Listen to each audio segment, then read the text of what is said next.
Bien, alors donc on va reprendre notre cours concernant le développement mobile cross-platform. Donc je vous rappelle que jusqu'à présent, nous avons en fait fait la première partie, donc on avait parlé des différents types c'est-à-dire de développement mobile, notamment natif et cross-platform.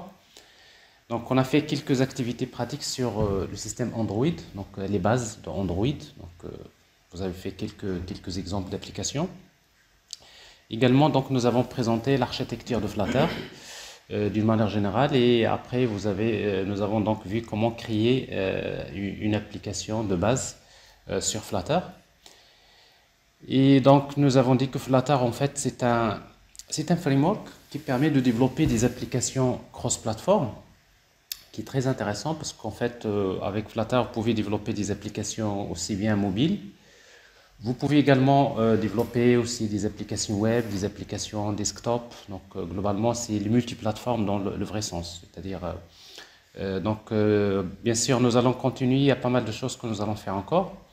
Mais il ne faut pas oublier que pour développer, pour être un développeur Flutter, ben, il faut maîtriser le langage Dart. Bon, Dart, c'est le langage de base, c'est-à-dire de Flutter.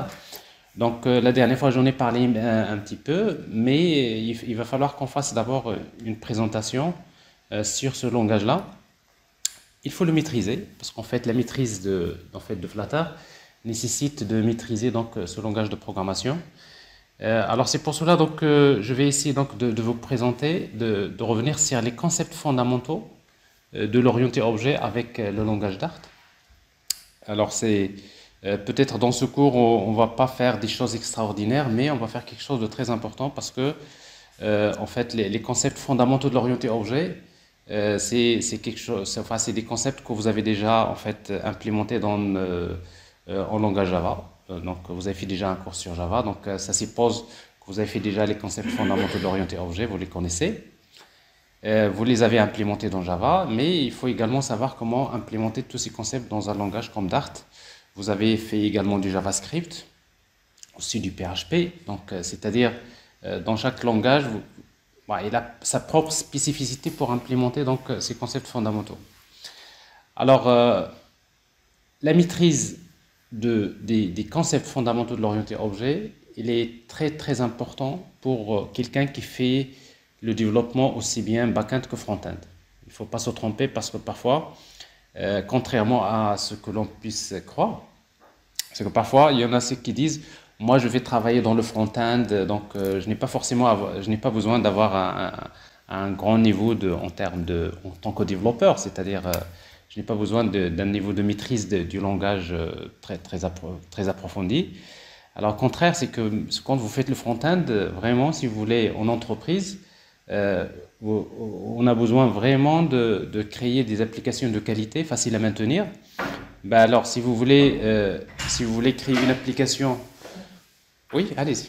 Alors, si vous voulez créer une application facile à maintenir et qui respecte les normes de qualité, donc, vous aurez besoin donc de respecter quelques bonnes pratiques. Alors, pour respecter ces bonnes pratiques-là, il va falloir avoir cette maîtrise donc des concepts fondamentaux.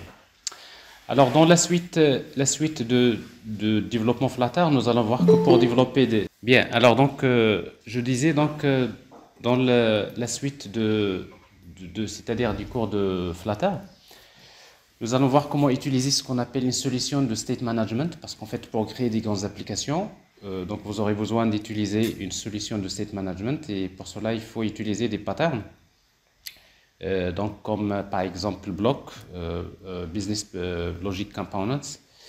Mais pour faire ça, donc, comme je disais, donc, tout ça, ça nécessite un petit peu de revenir sur les bases du langage Dart, notamment orienté objet. Alors en fait, pour découvrir ça, donc je vais vous présenter un exemple d'application. À travers un exemple d'application, j'essaierai un petit peu de vous parler de tous les concepts fondamentaux. Donc je vais prendre le cas d'une application, une simple application orientée objet, qui permet de gérer par exemple des dessins géométriques. Alors je vois ici donc un dessin donc, contient un ensemble de formes, shape. Et je suppose que chaque forme, en fait, dans notre cas, on va gérer donc deux types de formes. ou bien de dessin si vous voulez, deux types de figures. Donc soit les cercles, soit les rectangles. Donc, ici, donc, nous allons voir comment faire l'héritage, comment l'utiliser. Et chaque en fait, figure est définie par deux points. Donc on va supposer que chaque figure est définie par deux points, P1 et P2.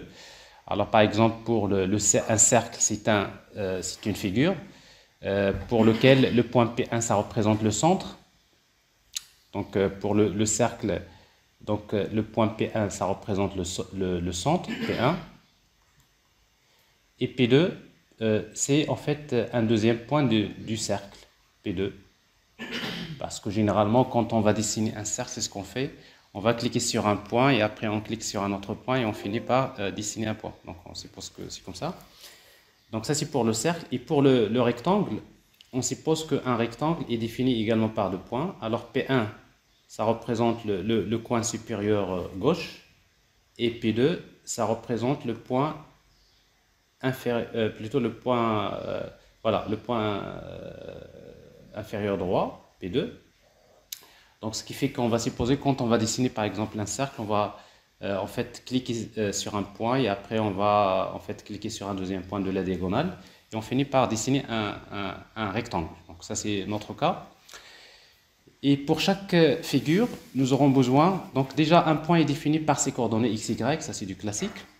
Et dans la classe point, on va essayer donc de définir quelques méthodes, quelques opérations. Comme par exemple une méthode qui permet de mesurer la distance par rapport à un autre point.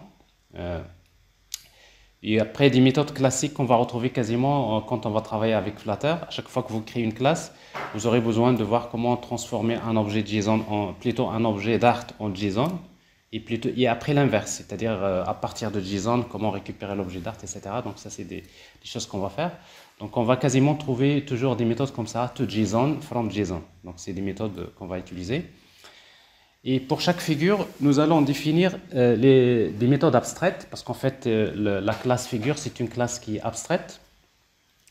Vous voyez, donc ça c'est abstract.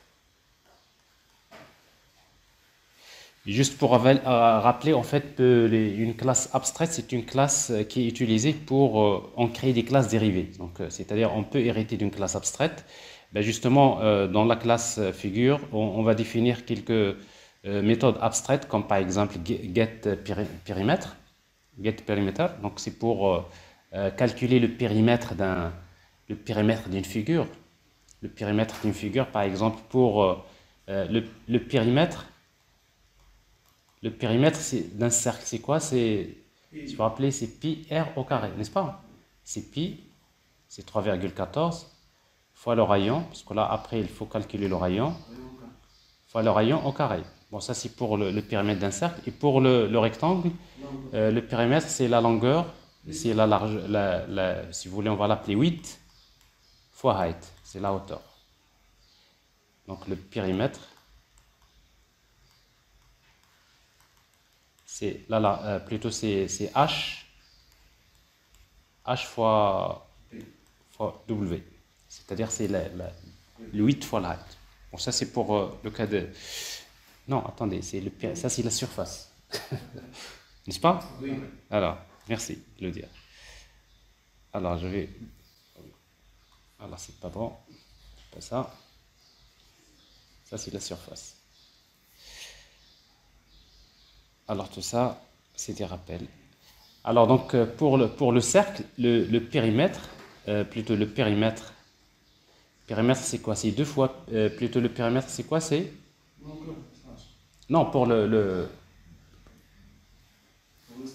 cercle, c'est 2 pi r. 2 pi fois r, c'est 2 fois pi fois le rayon. Alors que la surface d'un cercle, area, c'est pi r au carré, tout à fait, fois r au carré. Alors pour le cas d'un rectangle, à quoi est égal le périmètre? C'est le périmètre, c'est 2 fois, c'est le 8 plus h, n'est-ce pas? C'est-à-dire c'est le périmètre, c'est quoi? C'est en fait c'est Le 8 plus h plus 8 plus h, c'est le périmètre. Alors que la surface, c'est le width multiplié par height. Voilà. Bon, ça, c'est des formules géométriques, sans doute que vous avez déjà manipulées plusieurs fois. Et du coup, donc, on va essayer donc, de voir comment définir des méthodes abstraites dans la classe shape. Ici, la même chose, getArea et toJSON. Donc, on va les déclarer comme étant des méthodes abstraites. Comme ça, dans la classe cercle, on va redéfinir ces méthodes. C'est-à-dire, pour chaque classe dérivée, il sera obligé de redéfinir les méthodes, notamment getPerimeter, et getArea et get aussi. Donc, on va ajouter d'autres méthodes. Par exemple, pour le cercle, c'est getRadius, c'est pour calculer le rayon. Et après, toJSON, donc ça, c'est une méthode qu'on va définir pareil. Alors ici, la même chose, on va faire la même chose, sauf qu'on va ajouter deux méthodes. Il y a getWidth et getHeight, donc pour ajouter les longueurs. Donc ça, c'est ce qu'on va faire au départ. On va commencer par ça. On va créer la classe point. On va d'abord voir c'est quoi une classe, sachant les différentes caractéristiques, les getters, les setters, comment créer le constructeur, comment faire l'instanciation, c'est quoi un constructeur qui est constant, etc. etc. Bon, c'est des choses que vous allez beaucoup manipuler dans Flutter. Ensuite, on va créer, en deuxième lieu, on va créer la classe shape. On va créer cercle et rectangle. Et à chaque fois, on va faire des tests. Et à la fin, on va terminer par la création d'une figure géométrique, on va dire, qui est définie par une liste de figures. C'est-à-dire, on va gérer une liste de figures parce qu'un dessin, finalement, qu'est-ce qu'il contient? Il contient une liste de figures. Et après, on va définir des méthodes. Une méthode qui permet d'ajouter une figure, une méthode qui permet d'afficher le dessin, c'est-à-dire toutes les figures du dessin, une méthode qui permet d'enregistrer le dessin dans un fichier. Donc, on va voir, en fait, notre dessin, on va le convertir en format JSON et après, on va l'enregistrer dans un fichier. Et après, on va voir comment, comment convertir en JSON et après également, comment construire un dessin à partir d'un fichier JSON. Voilà. Alors, en tout cas, donc, je rappelle, donc ça, c'est juste, on va dire, l'idée de base. Alors, je vous rappelle que pour créer, on va commencer par créer un simple. Donc ici, on ne va pas créer une application graphique. Hein, on va juste, c'est une simple application console, on va faire les tests. Et une fois qu'on aurait terminé, on va passer par la suite à exploiter tout ça dans une application. Alors, donc je vous rappelle que pour travailler un projet, on va créer d'abord un simple projet. Alors, je suppose que j'ai un dossier, donc un dossier que j'ai créé. Je vais créer un dossier, donc ici les TP Dart par exemple.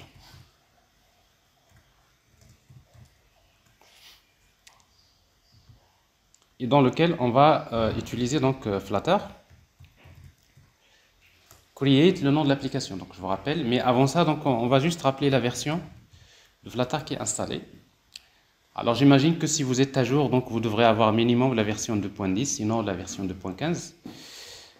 Maintenant, ici, vous avez donc pour créer une application Flutter, donc on va utiliser Flutter, create. Le nom d'application, on va l'appeler, je vais l'appeler Dart App. Alors je vous rappelle que les noms des fichiers, donc au lieu d'utiliser underscore, plutôt au lieu d'utiliser des tirets, il faut utiliser donc un underscore. Ça c'est quelque chose qu'on a vu. Alors une fois que le projet est créé, on va l'ouvrir avec Android Studio. C'est ce qu'on va faire.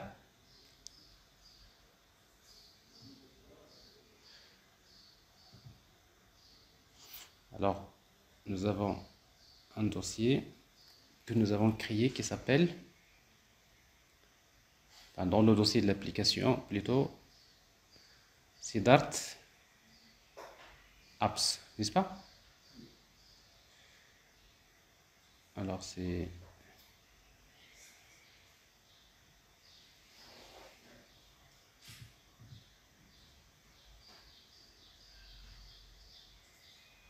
TP Dart. Donc le dossier c'est TP Dart et le projet s'appelle Dart App. Voilà. Alors donc je vous rappelle qu'en fait une application Dart c'est une application quand vous l'exécutez, C'est le premier fichier qui s'exécute, c'est le fichier main.dart. Donc, c'est-à-dire on cherche toujours à exécuter la méthode main. Alors ici, donc, je vais afficher le dossier, le projet. Comme ça, je peux voir l'ensemble des fichiers. Et que le fichier main.dart se trouve dans le dossier lib. Alors, pour le moment, je ne veux pas créer une application graphique et du coup, donc, je vais effacer tout ça. Et je vais commencer à créer une simple application. Alors ici, donc, je vous rappelle que la méthode principale s'appelle main. Et ici, donc, tout ce qu'on va faire, on va donc faire des prints, par exemple, ici, test. Donc, c'est juste si vous voulez tester. On n'a pas besoin de démarrer un émulateur pour le moment. Donc, en principe, ici, c'est une application si vous l'exécutez. Alors, tout ce que vous allez voir, vous voyez donc sur la console, vous voyez le message test. Alors ici, donc, il faut pas importer des packages de Flutter parce que sinon, si vous importez, par exemple, des packages de Flutter, on va le voir d'ailleurs, à chaque fois que vous exécutez, il va tenter d'exécuter l'application sur un émulateur. Alors ici, donc, ici, on n'a pas besoin. Bref. Alors maintenant, ce qu'on va faire, c'est qu'on va commencer par créer d'abord la classe point. Donc, je vais créer un fichier Dart. Je vais créer un package d'abord, que je vais appeler model. Souvent dans l'application, dans le dossier lib, dans lequel je vais créer un fichier Dart file que je vais appeler point model Dart. .model.dart. Alors donc je vous rappelle que pour créer une classe, il faut utiliser le mot-clé classe. Alors la classe, je vais l'appeler point. Alors ça c'est le point, la classe point. Et après, un point est défini par ses attributs. Donc je vais définir des attributs de type table, x, double, y ou bien y. Et après, donc ça c'est les attributs. Alors comme vous voyez, donc généralement quand vous déclarez des attributs qui ne sont pas initialisés, généralement le compilateur il vous indique ça. Alors ici pour le moment on ne les a pas initialisés parce qu'on va définir un constructeur. Alors maintenant, comment définir le constructeur? Pour créer un constructeur, il faut utiliser il faut utiliser donc le même nom que la classe, comme c'est le cas de Java. Et après, vous pouvez utiliser directement 10.x, 10.y et point virgule. En fait, vous n'avez pas besoin d'ouvrir les accolades et de faire, comme vous le faites dans Java, par exemple, d'initialiser les variables. Donc, le fait d'utiliser donc un constructeur de cette écriture-là, avec cette écriture, ça veut dire tout simplement que si vous voulez, par exemple, créer un objet, je reviens par exemple à la méthode main ici, et si je veux créer un objet de type point, qu'est-ce que je vais faire? Donc, je fais appel à la classe point. Mais il faut faire attention parce que la classe point, il y a d'autres packages dans lesquels vous trouverez des classes point et toutes les classes qu'on va créer. Donc on va s'assurer qu'on va bien utiliser la classe point, c'est-à-dire dans notre package. Alors sauf que ici pour importer le package, on n'a pas besoin de mettre package, tout ça. On peut directement commencer par point slash model, c'est-à-dire directement... Les? Qu'est-ce qu'il a? Oui, Dart file. Alors, je vous demande juste de suivre les concepts de base, mais après, je vais vous laisser travailler ça. Donc, bon, si vous voulez travailler en même temps, moi, ça ne me dérange pas. Mais juste, vous suivez surtout parce que je vais effacer, je reviens, j'efface. Donc, il ne s'agit pas de développer une application, mais plutôt c'est vous expliquer les concepts de base. Donc, ça, c'est le plus important à retenir. Alors, donc, si vous voulez créer un objet d'une classe, donc je vais déclarer un point, par exemple P1, égal. Alors, on peut utiliser le mot-clé new, point. Et comme ici, donc, le constructeur reçoit deux paramètres, donc vous voyez ici le constructeur, il attend deux paramètres x et y. Donc, je vais spécifier par exemple x, 10, y égale à 20. Alors, donc, ça, c'est la création d'un objet. Alors, cet objet-là, il est créé en utilisant new, mais l'opérateur new dans Dart n'est pas obligatoire. C'est-à-dire pour créer un objet, donc au lieu d'utiliser new, on peut utiliser directement point. Donc c'est la même chose. Donc D'ailleurs, si vous mettez new, vous allez voir qu'il va vous souligner, il vous dit c'est pas la peine d'utiliser le new, c'est pas nécessaire. Donc ici, donc j'appelle le constructeur. Donc vous créez un objet et après, par exemple, si vous voulez afficher les attributs de votre objet, donc vous pouvez utiliser P1. J'affiche X par exemple et je vais afficher P1.Y. Bon, ça c'est la création d'un simple objet. Alors je vois bien ici donc X c'est 10, Y égale à 20. Alors maintenant, si vous voulez déclarer donc les attributs, un attribut privé dans Dart, alors on utilise underscore. Donc il n'y a pas de mot-clé, en fait private, parce qu'en fait on suppose que les attributs sont publics. Mais quand vous avez un attribut qui commence par underscore, alors pour Dart, ça veut dire que c'est un attribut qui est soi-disant privé. C'est-à-dire, si vous êtes dans un autre module, dans un autre fichier, vous ne pouvez pas y accéder. Et d'ailleurs, la preuve ici, donc quand vous avez ici, donc on va mettre ici, sauf que si vous utilisez des attributs de type privé, ici, alors si vous mettez 10._x underscore y, donc il ne va pas accepter. En fait, c'est pas qu'il ne va pas accepter, il va l'accepter, il n'y a pas de problème.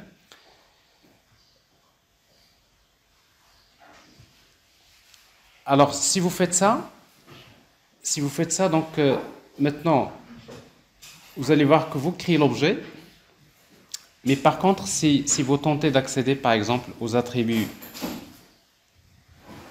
print, par exemple, P1._x, par exemple, alors vous voyez, vous n'avez pas le droit. Alors ici, donc, si vous cherchez l'erreur, il vous dit que, en fait, ici, x, donc, il n'y a pas de getter, c'est-à-dire vous ne pouvez pas lire la valeur parce que vous n'avez pas le droit, il est privé. Alors, c'est pour cela que quand vous avez des attributs privés, ben, il vous faut, pour y accéder de l'extérieur, il vous faut les getters et les setters. Donc, vous les connaissez. Alors, comment écrire les getters et setters dans Dart? Alors, pour écrire les getters et setters, par exemple, donc il faut utiliser le mot-clé get. Le getter, on va l'appeler par exemple x. On n'a pas l'habitude de les appeler get x, get y directement. Vous pouvez lui donner, par exemple, si ici l'attribut s'appelle x, donc on va l'appeler x. Et après, directement, on peut spécifier donc qu'est-ce qu'il va retourner. Donc, si vous voulez, vous pouvez utiliser ça, get x, et après vous mettez return underscore x. Alors ici,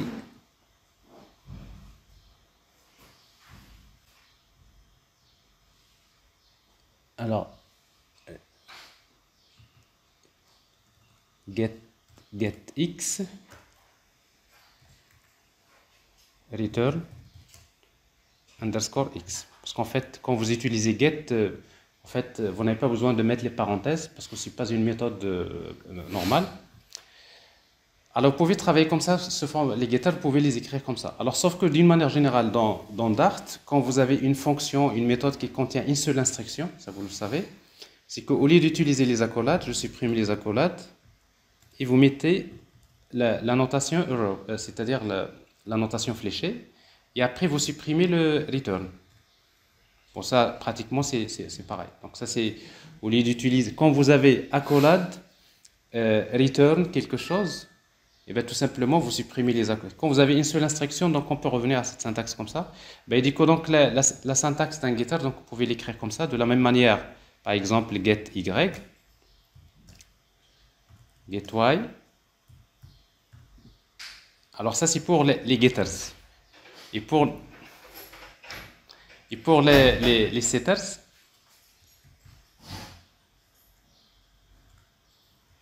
donc vous utilisez set x.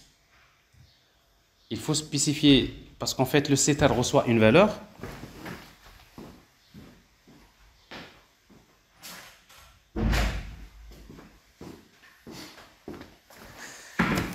Alors déjà, ici on va regarder un peu l'effet des getters. Si je reviens à mon application ici, donc vous voyez maintenant ici, donc je ne peux pas accéder directement à l'attribut, mais par contre pour accéder au getter, donc j'ai écrit quoi? P.x.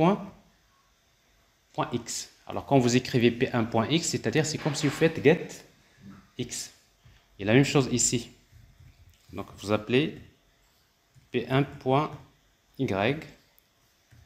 OK.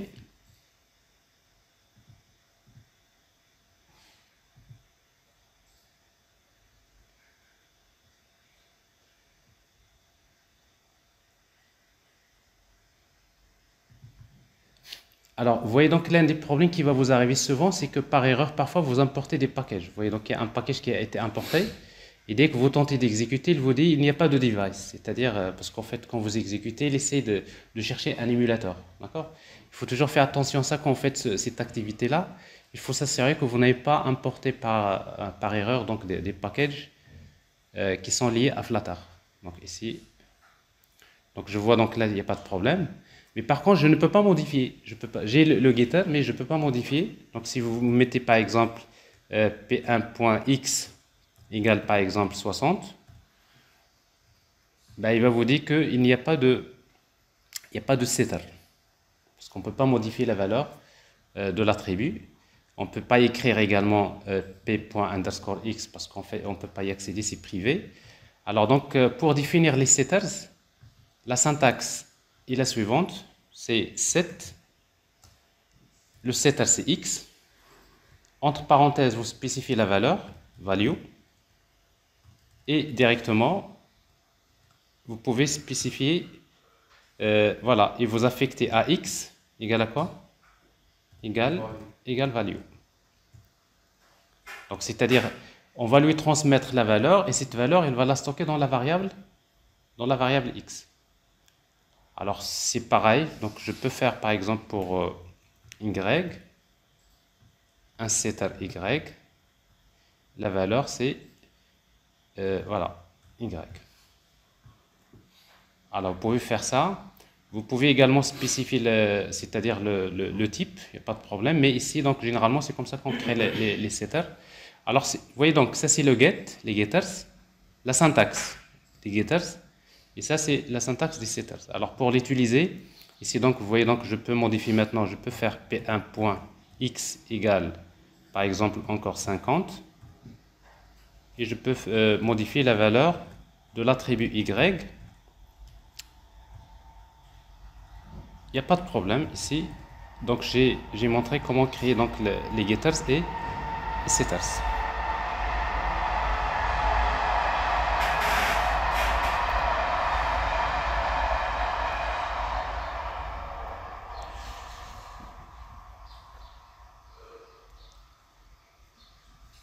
Alors maintenant, il y a un petit problème de type généralement que vous allez remarquer, c'est que quand vous avez un attribut de type double, ici, alors quand vous voyez donc ici vous avez un attribut de type double, et quand vous lui affectez une valeur, par exemple ici 50, ben, il vous dit pour lui 50 c'est un type int, c'est-à-dire la valeur, la constante 50 c'est int, alors que vous allez l'affecter à une variable qui est de type double.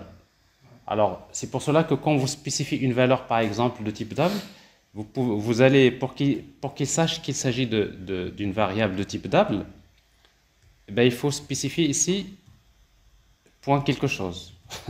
Alors, si vous mettez 50.0, alors pour lui, il sait que maintenant 50, c'est une constante de type double et non pas de type int. Bon, ça c'est d'ailleurs, il vous dit ici, donc int n'est pas de type double. Bon, ça c'est des petits problèmes, ça c'est des choses que vous allez beaucoup rencontrer dans la conversion.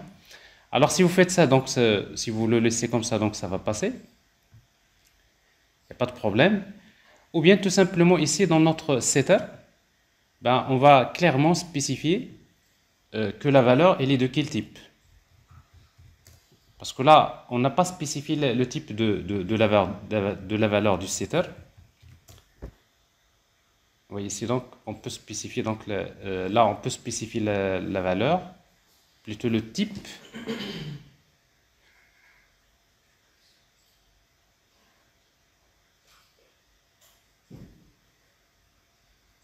Alors, ça, c'est un type double. Non, généralement, dans le setter, on n'a pas besoin de spécifier la valeur. Vous pouvez la spécifier, mais ça, c'est juste pour... à titre d'indication, donc les getters et setters, d'une manière générale, c'est comme ça qu'on va les écrire. Alors maintenant, vous savez que les getters et setters, généralement, c'est du code souvent que vous n'avez pas besoin d'écrire. Mais l'IDE, généralement, permet de générer ces getters et setters. Alors d'ailleurs, avec Flutter, ici, avec Android Studio, donc si vous allez vers code, si vous avez des attributs qui sont privés, et vous allez vers code, vous allez trouver également generate getters and setters. Alors code شنو هو؟ code generate, voilà. Generate getters and setters. Alors vous spécifiez les attributs pour lesquels vous voulez générer les getters et setters, et vous allez, vous voyez donc ici, voilà la syntaxe. Alors ici le get, le getter, et là le setter. Bon, je reviens à ce que j'ai dit tout à l'heure, donc de préférence de déclarer le type c'est-à-dire ici directement, le type de la valeur et les deux types d'able, c'est ce que je voulais faire d'ailleurs.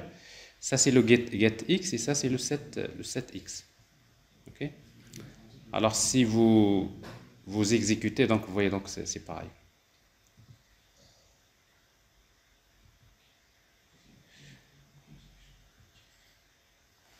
C'est clair pour les getters et setters. Alors maintenant, ici donc je n'ai pas besoin, souvent vous n'avez pas besoin d'utiliser les getters et setters. Si.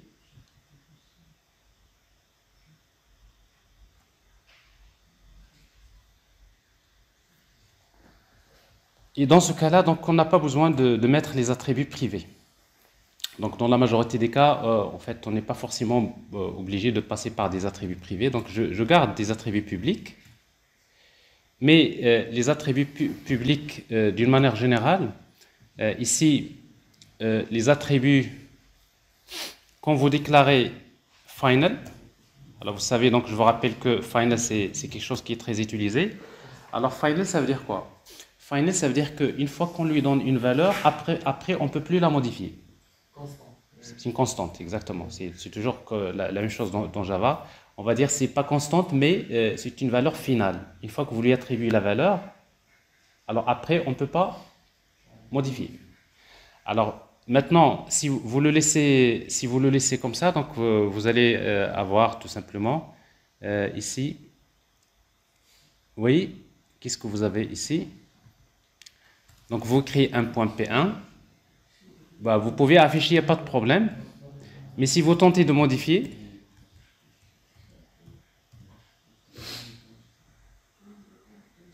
là, vous ne pouvez pas changer. Il vous dit que donc on ne peut pas modifier parce qu'il est final, tout simplement. Alors, quand vous avez des objets comme ça, c'est ce qu'on appelle des objets qui sont immutables ou bien immuables. C'est quoi un objet immuable? Comme celui-là, par exemple.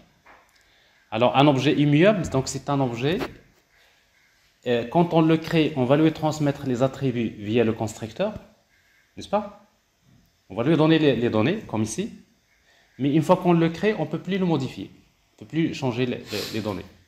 C'est exactement, pratiquement tous les composants Flutter, les widgets que vous utilisez, c'est des objets qui sont immutables.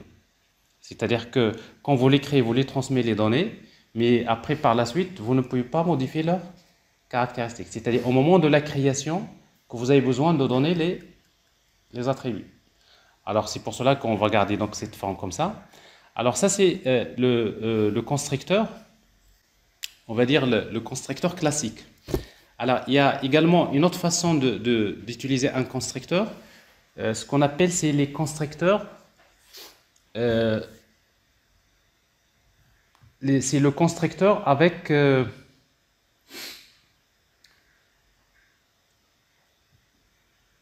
alors le mot m'échappe, c'est les attributs optionnels, c'est-à-dire les attributs plutôt avec les attributs nommés, donc c'est ce que je vais appeler ici. Alors vous avez d'ailleurs, si vous tentez de générer, vous voyez donc vous avez générer un constructeur. Si vous voulez générer un constructeur, vous faites ça, c'est ce que je viens de vous montrer, ok? Alt Insert.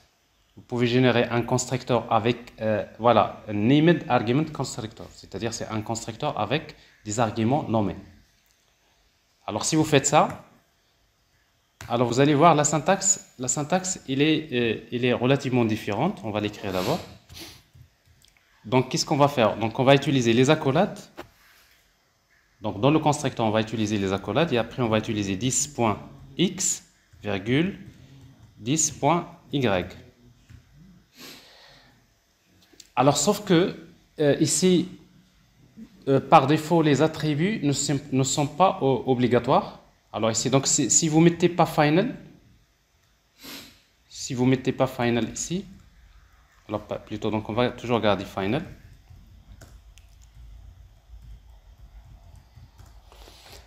Alors si vous les laissez comme ça, parce que par défaut, les attributs ne sont pas, plutôt quand vous avez un constructeur avec attributs nommés,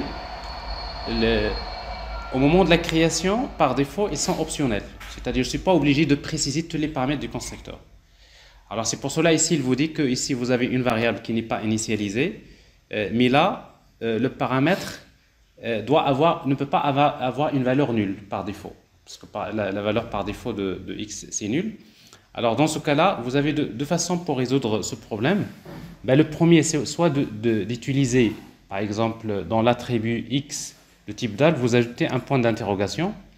Alors le fait d'ajouter un point d'interrogation juste après le type, ça veut dire quoi? C'est-à-dire il est optionnel. C'est-à-dire x, il peut avoir la valeur nulle. C'est-à-dire si je ne le précise pas, il va avoir la valeur par défaut, c'est nul. Alors la même chose ici. Alors dans ce cas-là, vous avez ici, vous pouvez créer le point plutôt avec x, y, mais je ne suis pas obligé de préciser ni x ni y. Alors d'ailleurs ici, comment on va créer notre objet? On ne peut plus le créer de la même manière. On va utiliser point P1 égale à quoi? Égale point. Et dans ce cas-là, vous faites, vous voyez donc, vous pouvez spécifier x à quoi est égal? 10, y égale 90. Alors ça c'est pour le constructeur avec argument nommé. Ok? Alors ici donc, c'est parce que les attributs ne sont pas obligatoires, je peux bien créer un point avec x égale à 10. Alors dans ce cas-là, à quoi est égal y? Par défaut, il accepte la valeur nulle. Il n'y a pas de problème. Ok? Alors sauf que si vous voulez que l'attribut, par exemple pour un point, dans notre cas un point, je ne peux pas définir un point si je n'ai pas x et y. Ça veut dire que x et y sont obligatoires. Alors dans ce cas-là, qu'est-ce que je vais faire? Ben, exactement. Donc ici, donc, je vais supprimer ce point d'interrogation. Et là, on va utiliser un attribut ici required. Exactement. Au niveau du constructeur, ici required. Et là, c'est required. Donc vous voyez, donc, dans un constructeur avec argument nommé, quand vous utilisez required, ça veut dire que cet argument il est obligatoire. Si vous ne mettez pas, ça veut dire qu'il est optionnel. Supposons par exemple, en plus de x et y, vous avez d'autres attributs comme par exemple la couleur, etc., qui sont optionnels. Ben, vous pouvez leur affecter des valeurs par défaut. Et du coup, donc, on n'est pas obligé de mettre required. Alors maintenant, si vous faites ça, à chaque fois, si vous voulez créer un point, vous voyez donc obligatoirement, vous devrez spécifier la valeur de x et la valeur de y. C'est clair? Alors maintenant, quand vous affichez un point, par exemple P1, alors vous devrez savoir que, en fait, comme dans le cas de Java, c'est que les classes héritent d'une classe qui s'appelle Object. Et du coup, donc, vous héritez des méthodes classiques comme par exemple la méthode toString. Ouais, donc la méthode toString, c'est l'une des méthodes qui fait partie des objets par défaut. Alors, par défaut, la méthode toString, qu'est-ce qu'il va vous retourner? Eh bien, il vous retourne tout simplement, il s'agit d'une instance de quelle classe? De la classe point. Alors maintenant, nous, on veut redéfinir la méthode toString. Alors, pour définir une méthode toString, donc, en principe, il s'agit d'une... D'ailleurs, quand vous écrivez toString comme ça, vous allez voir, il y a override. Donc, override, ça veut dire, la notation override, ça veut dire c'est une redéfinition. C'est-à-dire c'est une méthode qui existe déjà, que j'ai déjà héritée de la classe Object, par défaut, et là je la redéfinis. Et quand je la redéfinis, donc je vais retourner par exemple ici, pour moi la méthode toString, il va me retourner une chaîne de caractères point, dans laquelle je vais retrouver la valeur de x et la valeur de y. comme je suis à l'intérieur d'une chaîne de caractères, pour afficher la valeur d'une variable, il faut utiliser $. Là, je vais utiliser x, virgule, $y. Alors, ça va vous éviter de faire des concaténations, plus. Alors, c'est donc $x, $y, donc c'est pour spécifier les valeurs. Alors, d'ailleurs, vous allez constater quand vous avez, par exemple, une expression dans laquelle vous avez une seule variable, ce n'est pas une expression, il vous dit, c'est pas la peine d'utiliser les accolades. Parce qu'en fait, les accolades, on va les utiliser quand il y a une vraie expression. Donc, quand vous mettez $x, c'est-à-dire c'est la valeur de la variable x, parce que je suis toujours à l'intérieur d'une chaîne de caractères. Alors, ça, c'est pour la classe point. Ben, du coup, donc, si je réexécute, je vois ici donc la méthode, enfin, je ne sais pas comment je l'écris ça. Alors, c'est point avec, là, point. Voilà, donc ici, point XY. C'est clair? Alors, la même chose, la méthode toString, c'est une méthode, c'est des choses qu'on génère dans tous les langages, les getters et setters. D'ailleurs, si vous faites Alt Insert, vous voyez donc que vous pouvez générer également la méthode toString. Et quand vous dites la méthode toString, quels sont les attributs que vous voulez intégrer dans la méthode toString? Bon, vous voyez donc il fait presque la même chose que je viens de faire, sauf que ici par défaut il va vous dire point x c'est quoi sa valeur, y c'est quoi sa valeur. Ok? Pour ça donc quelque chose comme ça.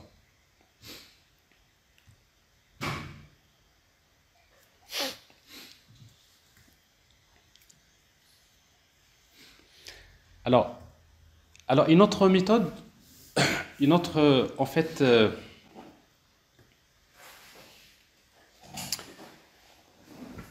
Un autre type de constructeur, une autre façon de créer les objets d'une manière générale d'une classe, c'est d'utiliser ce qu'on appelle des factories. En fait, une factory, c'est quoi? Une factory, c'est une méthode qui se trouve dans la classe et qui me permet de construire l'objet. Donc, au lieu de faire appel au constructeur, donc, je peux utiliser donc, une factory. Alors, comment la faire dans une classe? Donc, on peut utiliser directement ce qu'on appelle les constructeurs, named constructor si vous voulez. Hein. Named constructor, comment on va le faire? On va écrire point, et vous spécifiez par exemple le nom de la méthode. Je vais l'appeler par exemple from array. Supposons pour créer un point, je voudrais donner la possibilité de créer un point à partir d'un tableau qui contient deux valeurs. Ok? Alors ici donc pour déclarer le tableau, donc je vais utiliser une liste qui contient des tables.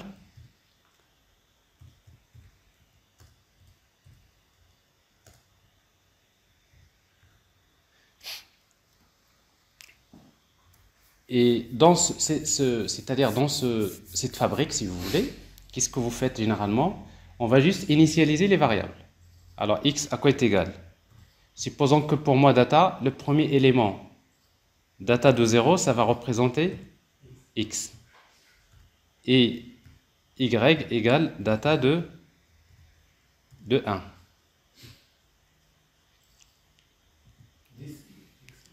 Alors ici, donc, normalement, ça devrait passer. Alors, sauf que, syntaxiquement parlant, alors on fait pas, c'est pas comme ça qu'on écrit, c'est-à-dire la syntaxe qu'on va utiliser est la suivante.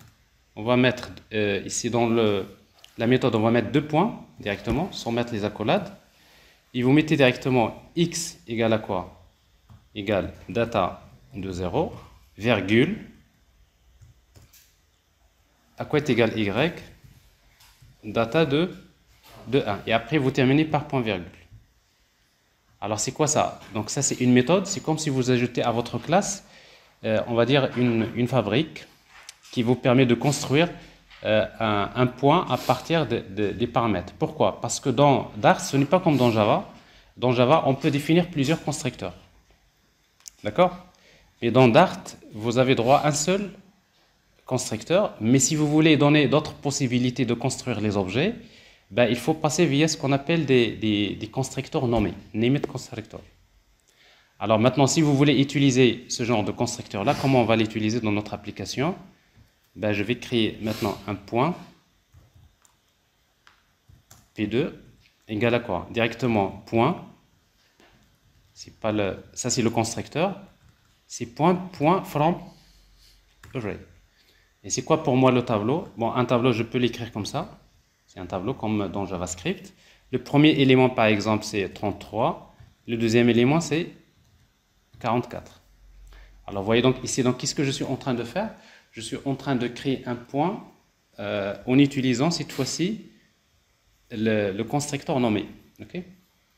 Alors maintenant, si vous voulez vérifier, donc vous faites print p2 égale à quoi? p2.toString.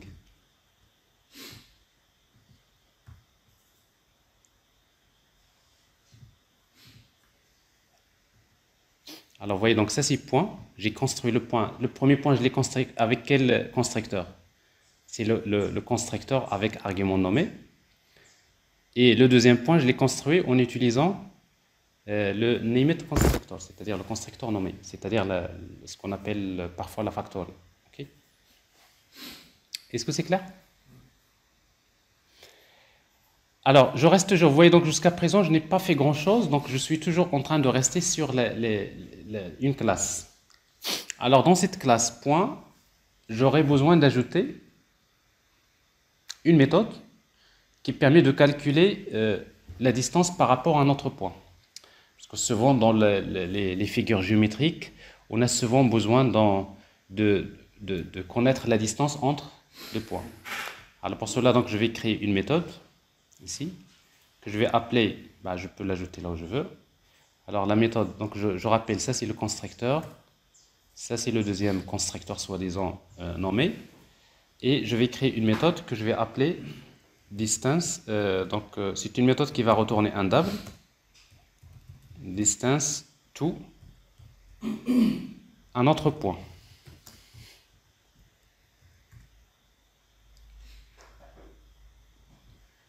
Donc, c'est-à-dire cette méthode-là, donc je lui donne un point, il va me retourner la distance par rapport à l'autre point. Alors, comment calculer la distance entre deux points? Donc, ça vous le savez, la distance entre deux points, ça c'est...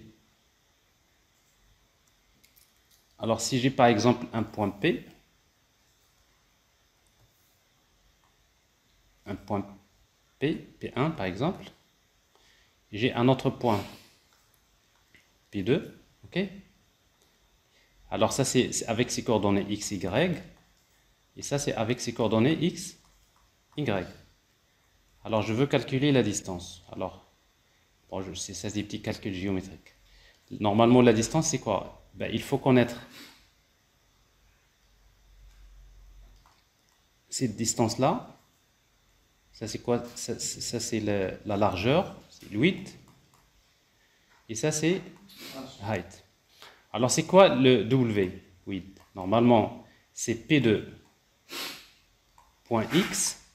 moins P1.x. C'est-à-dire je prends le x de ce point-là moins le x de ce point-là, ça me donne quoi? Cette distance, n'est-ce pas? Et comment calculer le h? C'est P2.y moins P1.y. Bon, ça c'est des petits calculs classiques. Alors c'est ce que je vais faire ici. Donc pour calculer la distance, donc je vais écrire donc à quoi est égal le width égal à P1 est égal à P.x, d'accord, moins x. Encore, je vais utiliser c'est-à-dire ce x là, le x de ce point. Je peux utiliser 10.x moins p.x. 10.x, c'est-à-dire c'est x de ce point, n'est-ce pas? Moins p.x. Et je fais la même chose pour l'autre. À quoi est égal h? C'est 10.y. Alors 10.y moins p.y. Alors sauf qu'en fait, vous voyez donc le mot-clé 10 n'est pas... C'est-à-dire, C'est correct, vous pouvez le laisser. Ben, il vous dit que ici vous n'avez pas besoin. Quand est-ce qu'on utilise 10? Surtout quand on veut enlever la confusion. Ici, donc, il n'y a pas de confusion, donc vous n'êtes pas obligé d'utiliser 10. Même si vous le laissez, c'est correct. Alors maintenant, à quoi est égale la distance? La distance, c'est... Ben, la distance, c'est la racine carrée. Encore terminé. Donc vous voyez donc ce que je veux calculer, c'est la distance D. À quoi est égale la distance? D. Pythagore, voilà. C'est la racine carrée de quoi? De W au carré plus H au carré. Alors maintenant, on va utiliser donc cette petite formule. Donc, return.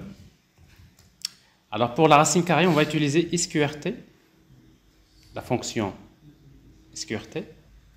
Alors quand vous utilisez SQRT, vous allez voir qu'il importe le package Dart Math. Donc ça, toutes les fonctions mathématiques se trouvent dans ce package.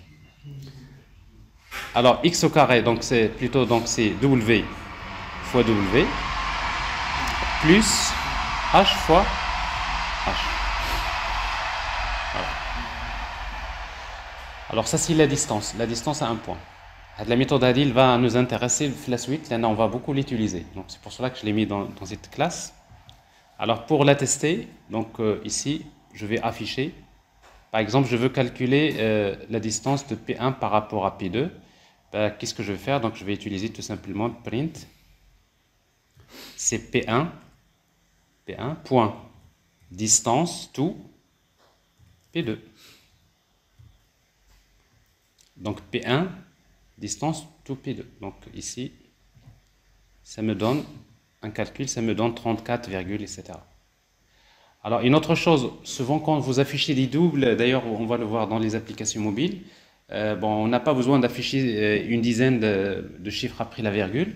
Donc si vous voulez, voilà, si vous voulez formater les nombres, donc vous affichez ici donc P1 point distance to, donc c'est un double. Et comme c'est un nombre, vous pouvez ajouter, voilà, et c'est une méthode qui s'appelle toString as fixed. Et vous pouvez spécifier le nombre de décimales. Par exemple, ici, je spécifie le nombre de décimales, c'est 2. Et là, ça vous donne 34,71. Donc, je précise le nombre de décimales. Ça, on en aura besoin également. C'est clair? Alors maintenant, il me reste ici, donc je vais ajouter une méthode qui permet de convertir l'objet point en JSON et de JSON vers point. Ça, c'est des méthodes qu'on va retrouver souvent. Donc, je vais créer une méthode qui va retourner un string que je vais appeler toJSON. Alors, pour retourner en fait, dans Dart, en fait, un objet JSON, ben, c'est un objet de type c'est pas string, de type map. Map, c'est quoi la clé? Vous savez, donc les types map, vous avez key value. La clé, c'est un string. Et la valeur, ça peut être n'importe quoi. C'est-à-dire la valeur, vous savez, dans un objet JSON, vous avez l'attribut. C'est quoi? C'est un string, n'est-ce pas? Mais la valeur, ça peut être un nombre, ça peut être une chaîne de caractères, ça peut être un objet, ça peut être un tableau, ça peut être n'importe quoi. Pour cela, généralement, dans Dart, il y a un type qui s'appelle dynamic. Allez, il faut le savoir. En fait, quand vous dites dynamic, c'est-à-dire c'est un objet dynamique. C'est-à-dire ça peut être en fait un objet dans lequel je peux trouver des attributs qui contiennent d'autres objets, etc., etc. Alors c'est pour cela ici, donc pour retourner un objet de type map, vous pouvez créer un objet map et vous ajouter les attributs comme vous le faites dans Java, mais c'est pas la peine. Donc vous utilisez comme dans JavaScript directement return entre accolades. Alors quand vous écrivez entre accolades, c'est un objet de type dynamique. Enfin, plutôt c'est un objet de type map. Alors ici, donc c'est quoi les valeurs? C'est quoi les valeurs de cet objet-là? X, à quoi est égale la valeur de point X, virgule, et à quoi est égal Y, de point Y. Alors qu'est-ce que je viens de faire là? Donc je suis en train de transformer l'objet en un objet de type map. Et quand vous avez un objet de type map, généralement, on va voir que pour le transformer en JSON, donc il y a une fonction qui permet de le transformer en JSON. Donc ce qui fait que pour nous, le passage d'un objet vers un JSON, forcément, c'est une conversion vers des objets de type map. C'est clair? Alors ici, donc, si vous voulez voir qu'est-ce que ça va donner, ben, ça va donner ça. Tout simplement, si vous faites print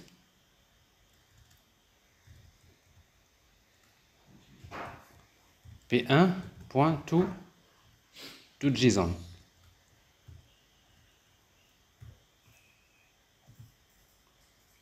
Donc vous voyez, donc p1.json, ça vous donne quoi? Ça vous donne cette écriture. Donc c'est un objet qui contient un attribut x, c'est quoi sa valeur? C'est 10 et y c'est 70. Alors maintenant, si vous voulez vraiment le transformer en JSON, vous allez utiliser une fonction print. Alors la fonction s'appelle JSON. Alors JSON, donc il se trouve dans un package qui s'appelle Dart Convert, directement .encode, et on va spécifier directement la valeur ici, c'est p1.toJSON. Donc c'est-à-dire p1.json, ça retourne quoi? Map, ça retourne un objet de type map. On est d'accord? Maintenant, je vais le convertir en JSON. Donc, si vous l'affichez, ben, ça vous donne tout simplement les deux écritures. Alors, vous voyez ici, donc, il y a toujours un problème dans l'exécution. Il vous dit, donc, sûrement, quand vous avez ça, ça veut dire que vous avez quelque chose importé. Vous voyez? Donc, je viens d'importer par erreur matériel Dart. Parce que quand vous importez convert, bon, ça, c'est juste un petit problème de l'IDE. Donc il faut juste, parce que là on ne veut pas lancer l'application Flutter, on est toujours en train de faire des exercices sur Dart. Alors vous voyez donc la différence, ça c'est quoi ça? C'est un objet de type map, n'est-ce pas? Et c'est quoi ça? C'est une chaîne de caractères, c'est un string. Quel format? Format JSON. C'est quoi la différence? C'est que la différence c'est que ici, vous voyez les attributs c'est entre double quote. Alors, si vous voulez formater les données JSON, bon, ça, c'est toujours bien de le savoir. On va utiliser, au lieu d'utiliser la fonction JSON.encode, l'objet JSON, on va utiliser un objet qui s'appelle JSON encoder. Alors, JSON encoder égale JSON encoder point with indent. Alors, with indent, qu'est-ce qu'on va, on va mettre quelques espaces. Ça veut dire quoi indenter? Indenter un JSON. Alors, indenter, ça veut dire quoi? Ça veut dire que vous allez tout simplement, vous savez que HTML, quand vous l'affichez, quand vous dites formater le code, alors vous allez voir, donc vous allez le formater avec des tabulations, etc. On va le formater. Bon. C'est indenter. Indenter, ou ce qu'on appelle le format pretty format. Alors, pour le faire, ici, au lieu d'utiliser maintenant JSON encode, avec cette fonction-là, je vais utiliser JSON encoder, point encode, ou bien plutôt convert, directement P1 to JSON. Alors si je fais ça, donc je vais avoir le même résultat, sauf que la différence, vous voyez ici, le format JSON, il est indenté. Bon, il est formaté si vous voulez. Donc si vous voulez le formater, vous pouvez toujours le formater et après vous spécifiez le nombre d'espaces. Les espaces, il va faire par exemple ici, vous voyez, là il utilise combien d'espaces pour la tabulation. Ici donc j'ai 1, 2, 1 espace, 2, 3. Bon, c'est à vous de spécifier. Si vous voulez mettre plus, vous mettez plus. Bon, ça c'est... Parfois également on va l'utiliser. Ok?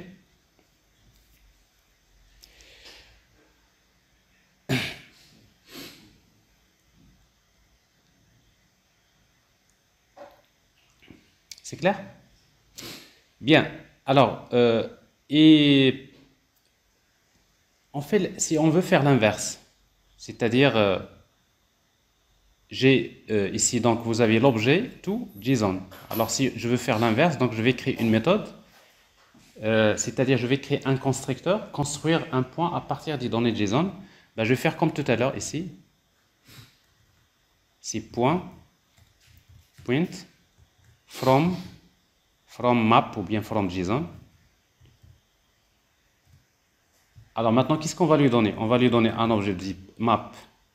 C'est quoi la clé? C'est string. Et la valeur, c'est dynamique. Ça, c'est data.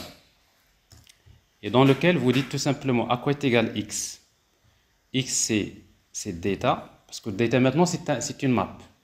Donc, si vous voulez accéder à un attribut de la map, vous utilisez data de quoi? De x, virgule, à quoi est égal y? C'est data de y, point virgule. Alors maintenant, vous avez créé une méthode from JSON, c'est-à-dire vous lui donnez quoi? Vous lui donnez un objet de type map, et ça devient un objet de type point. Alors comment je vais l'utiliser dans mon application ici? Alors je vais créer un troisième point.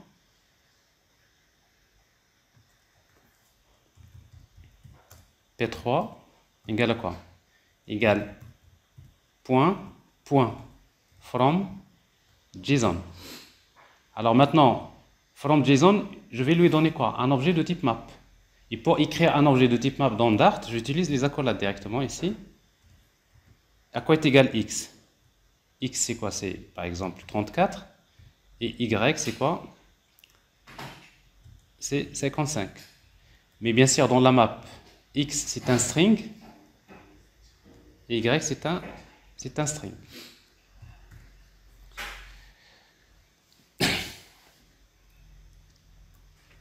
Ça va, vous suivez? Oui. Vous voyez, donc je reste toujours sur place, mais je suis en train de puiser sur toutes les possibilités qu'il faut savoir, qu'il faut connaître.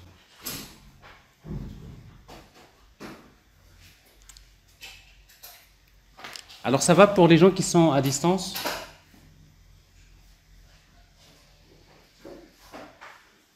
J'entends personne? Oui, monsieur. Ok, merci.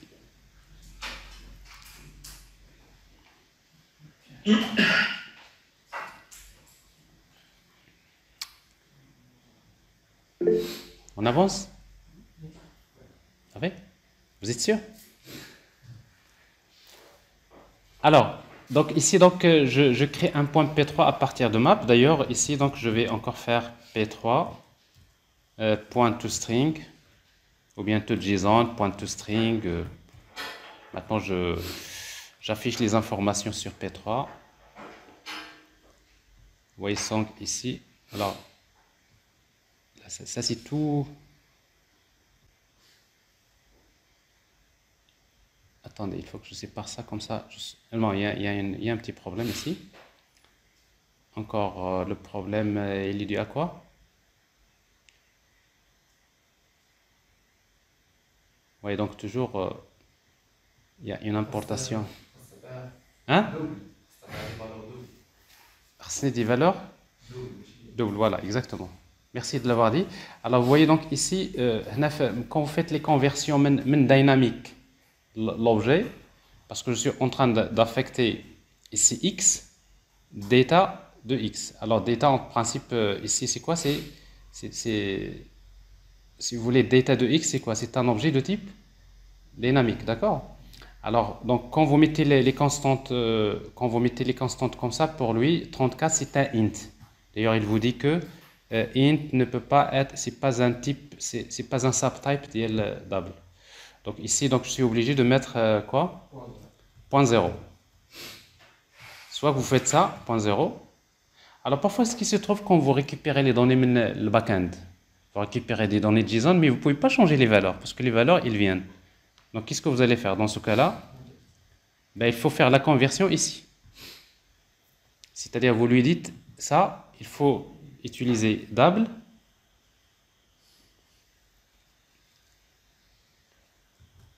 Point parse. C'est bien de le savoir, parce que ça, on en aura besoin. Double.parse de ça.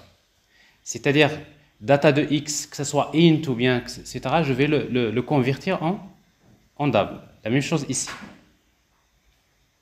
double point parse de cette valeur. Alors dans ce cas-là, donc le problème ne va pas s'opposer. Parce que ici, bon, il y a un autre problème. Alors c'est quoi le problème? Il y a un string int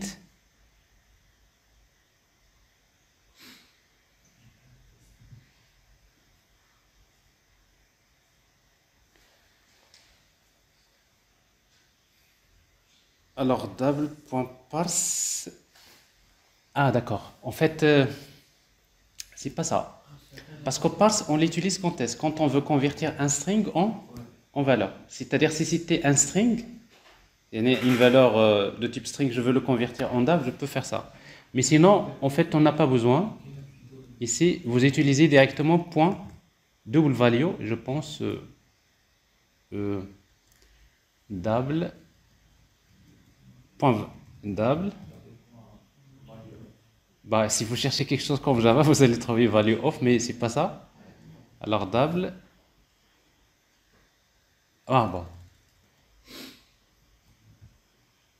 Alors pour faire le cast, vous pouvez utiliser as double. D'ailleurs, c'est comme تعرفوها. Après on va utiliser. Alors data de y as double. C'est pour faire le cast. Mais ici le cast ne va pas régler le problème. Si, c'est-à-dire c'est juste parce que dans nature c'est un int. Et après du coup donc c'est quoi la technique qu'on va utiliser pour convertir? Alors vous me dites rapidement. Alors on va utiliser vous pouvez utiliser, bon il y a plusieurs façons, mais alors double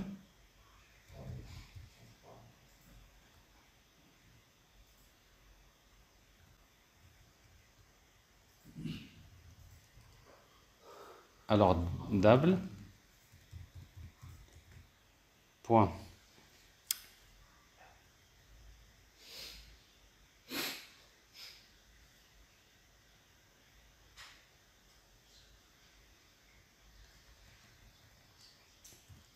double, parce qu'en fait il y a également une classe double.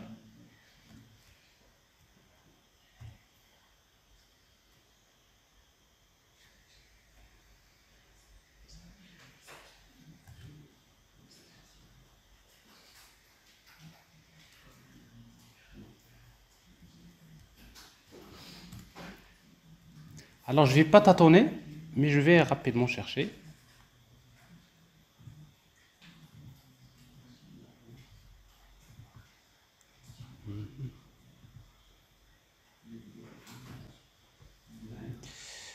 Alors Dart convert int to double.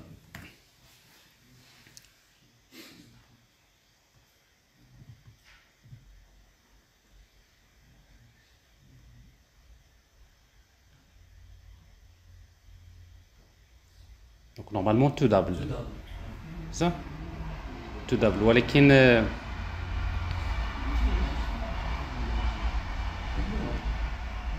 mais il faut que ça soit, parce que ici si vous mettez point to double, vous n'allez pas trouver ça. Il faut lui dire que ça c'est as int, as int.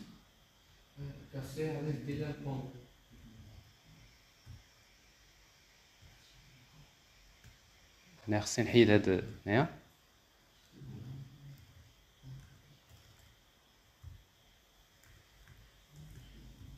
Tout double. Alors ça c'est-à-dire en quelque sorte vous dites cette valeur là, je sais que c'est un int, d'accord, et après je le convertis en double. Bon, vous pouvez faire la même chose ici.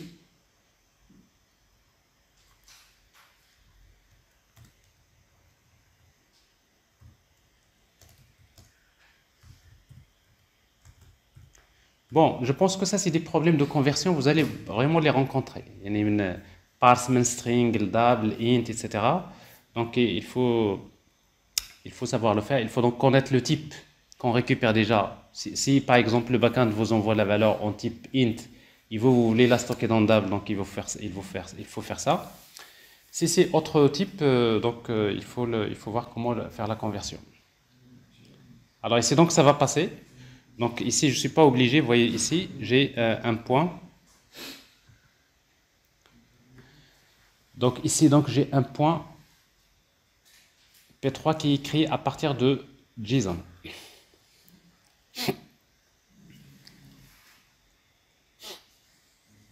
C'est bon? Des questions? Alors ici, donc, vous voyez donc map. Pour créer un objet map, vous voyez donc ici, je l'écris directement, littéralement comme ça. Mais pour créer un objet map, on peut faire comme ça. Si vous voulez passer du temps à l'écrire, vous faites map string dynamic. Par exemple, data égale à quoi? Égale new map. Ok? Vous créez le map. Et après, vous dites, c'est data de la clé, key, c'est x. Et c'est quoi sa valeur? C'est 34. Et data de y, c'est quoi sa valeur? C'est 55. Et au lieu de transmettre ici, qu'est-ce qu'on va mettre? Data. Alors, vous voyez, donc c'est plutôt, par exemple, les gens qui travaillent avec Java, ils ont l'habitude de créer des maps de cette manière, n'est-ce pas? Vous créez un map et vous faites, vous put key value, n'est-ce pas? C'est ça le map.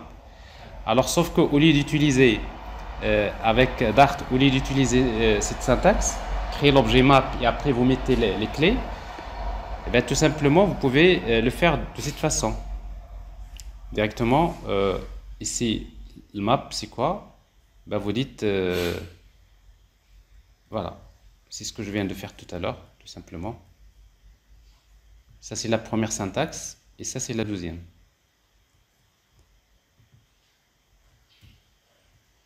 Je vais créer un point P4 avec un map toujours, avec x. Voilà la clé key. X, c'est par exemple 66. Et y, c'est 44. Alors c'est pareil, ici donc je peux afficher mon objet P4.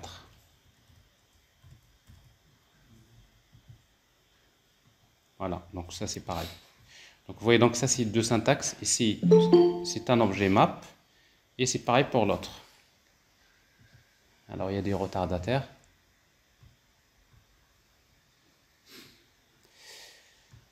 C'est bon? Il reste un dernier point sur la classe point. Où est le constructeur constant?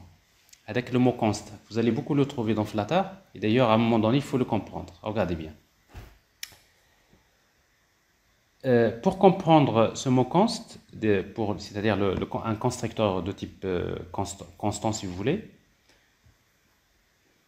Alors voilà ce que je vais faire. Bon, tout ça c'est... J'efface. Ben, je peux laisser ce code-là, d'accord? Et je vais créer une autre classe pour tester, un deuxième test si vous voulez. Dans lib, je vais créer un fichier Dart, file, que je vais appeler test2, Dart. Là, donc je vais faire un autre test. Alors ici, donc, supposons vous créez deux points. Point P1 égale le premier point avec x égale à 10, y égale à 20. Et vous créez un deuxième point P2 qui a les mêmes données. X égale à 10, y égale à 20. Alors si vous affichez P1 .toString et vous affichez l'état P2 .toString ou bien toJSON comme vous voulez maintenant, toString, l'objet. Alors ici donc j'exécute cette classe là. Ben, qu'est-ce que j'ai ici? Regardez, Ces deux points-là, ils ont les mêmes attributs, n'est-ce pas? C'est le même état. Mais combien d'objets que j'ai créés en mémoire? Deux. Ce sont deux objets qui sont séparés. D'accord? D'ailleurs, si vous voulez les comparer, on va vérifier print, est-ce que P1 égale à P2?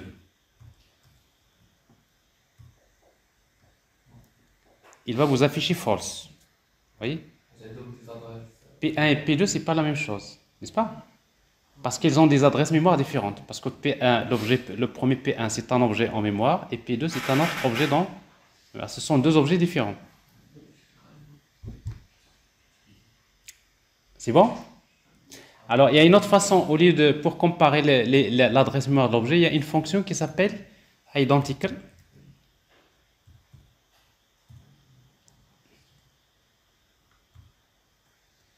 Alors, identical. Voilà, identical. Et vous lui donnez P1 et P2. Bon, c'est pas ici, donc vous voyez. Parce qu'en fait, dans Java, vous avez quelque chose equals. Equals pour comparer. Alors ici, donc, Dart identical, si vous voulez comparer les adresses mémoire, en fait, c'est-à-dire vous comparez les objets. Alors ici, donc, ça vous donne quoi? Ça vous donne toujours, c'est quoi? C'est false. C'est-à-dire deux objets qui ne sont pas identiques. Et d'ailleurs, la preuve, si vous changez l'attribut de P1, ça ne va pas affecter P2. Si vous changez P2, ça ne va pas affecter P1. Alors maintenant, mais par contre, si vous faites ça, regardez. Si vous utilisez const, ici, le constructeur, ici on va ajouter const. Alors const, c'est-à-dire que maintenant vous créez un constructeur de type const. Et quand je crée l'objet, regardez, d'ailleurs quand vous avez un constructeur de type const, vous voyez, il vous souligne, c'est pas une erreur, il vous dit, vous avez un constructeur const, il est préférable de le créer avec const. Alors ici, dans test 2, ici, je vais utiliser const, là, et là je vais utiliser const. Alors qu'est-ce qui se passe? Techniquement parlant, j'ai créé combien d'objets? Deux, n'est-ce pas? Mais c'est parce que le deuxième objet, quand il va créer le deuxième objet, alors s'il trouve qu'il a les mêmes attributs, il ne va pas vous créer deux objets. Donc il va vous créer un seul objet. Donc finalement, ici vous avez P1 et P2, et ils pointent vers le même objet. Et d'ailleurs, si vous exécutez, vous voyez ici, qu'est-ce que vous avez? Il vous dit que ce sont deux objets qui sont identiques. Et ça, c'est hyper important, Flutter. Dans Flutter, vous utilisez beaucoup d'objets, les couleurs, les styles, etc., n'est-ce pas? Vous créez beaucoup d'objets. Ben, il se trouve que pratiquement la majorité des widgets Flutter, c'est des widgets qui utilisent un constructeur const. Ça veut dire que si vous utilisez un objet avec les mêmes paramètres qui ont été utilisés auparavant, au lieu de vous créer un autre objet en mémoire, il utilise le même objet. Parce que finalement, par exemple, supposons vous avez besoin d'utiliser une couleur, le rouge par exemple, à un moment donné, vous avez créé l'objet couleur rouge, et après, le même objet, la même couleur, vous l'utilisez dans plein d'objets. C'est parce qu'il est const. Donc finalement, au lieu de créer par exemple 50 objets color par exemple en mémoire, il finit par créer un seul. Et ça c'est très important. D'ailleurs, vous allez beaucoup voir dans Flutter, et il va vous souligner un petit peu ce warning. Il vous dit attention, en fait c'est pas attention, mais il vous dit la classe il a un constructeur de type const. Il est préférable, voyez, il est préférable au moment de l'instanciation, ici, je suis en train d'instancier, d'utiliser const. Mais par contre, si par exemple, si vous avez, les attributs ne sont pas les mêmes, il va me créer combien d'objets? Vous voyez? C'est deux objets. Donc si j'utilise les mêmes attributs, il utilise le même objet. Sinon, il utilise l'autre. Bon, ça c'est une fonctionnalité qui est pour optimiser, parce que vous savez que pour les applications mobiles, on a besoin d'optimiser la mémoire. Alors ça c'est quelque chose qui n'existe pas dans Java. C'est-à-dire dans Java, si vous voulez faire ce genre de situation, c'est à vous de le programmer. Mais ici donc il se trouve avec Flutter, donc avec le mot-clé const, donc c'est suffisant pour régler ce problème. Oui. Les deux objets, nous tous les valeurs. Pour changer ne pas changer la valeur. كيتبدل في الآخر حيت il s'agit de même objet. Et d'ailleurs ici on peut pas changer parce que c'est un objet immuable, immutable. Le mécanisme il a été fait en principe pour les objets qui sont immutables. Donc c'est-à-dire qu'une fois qu'on l'écrit, on ne peut pas modifier les attributs. D'ailleurs, vous voyez tous les widgets que vous utilisez, c'est comme ça. D'accord? Alors maintenant, si vous voulez faire, l'expérience, ben, vous créez un setter. Parce que là, il faut qu'on confirme ce que vous venez de dire. Si je fais un set, au lieu de faire setter, je supprime final, tout simplement. Alors si vous supprimez final, alors remarquez bien, il vous dit que const ne peut être utilisé que pour les attributs qui sont final. Donc c'est pour cela que ici, ça suppose que c'est fait pour les objets qui sont immutables. C'est-à-dire, une fois qu'on les crée, on ne peut plus les modifier. Donc ce qui fait que d'une manière générale, les widgets Flutter, c'est des attributs toujours qui sont immuables. Et après, après, vous pouvez les lire. Mais par contre, si vous voulez par exemple les modifier, ce qu'on fait généralement, c'est qu'il faut dupliquer. Il faut créer un autre objet dans lequel vous transférez les objets et vous le modifiez. Donc ça, c'est la caractéristique des objets immuables.